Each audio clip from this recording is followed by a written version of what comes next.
এবার বক্সিং খেলার পালা। রুকানা হাফ প্যান্ট পরে গায়ের মধ্যে জাইতুনের তেল মেখে এভাবে লাফাচ্ছে। আপনারা রেসলিং খেলা দেখছেন?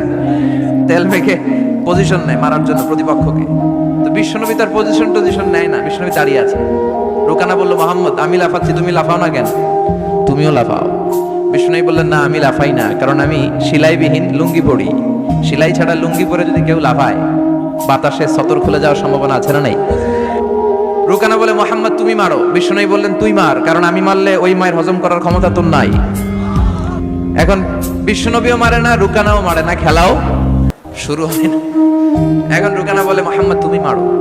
বিশ্বনবী মারে নাই, কিন্তু বিশ্বনবী ওনার ডান হাত মোবারক, এই হাতটা দিয়ে বিশ্বনবী রুকানার ডান কাঁধে এভাবে টাচ করলেন। মারে নাই, খালি বলছে, রুকানা এত লাফাস কেন? টাচ করার সাথে সাথে রুকানা বেহুশ হয়ে জমিনে পড়ে যায়। রুকানা বলে, আরে তোরা তো দেখোস নাই, তোরা দেখেছিস মোহাম্মদ হাত দিয়ে ধরেছে, আমার মনে হয়েছে বিশাল পাহাড় এসে কাঁধে চেপেছে।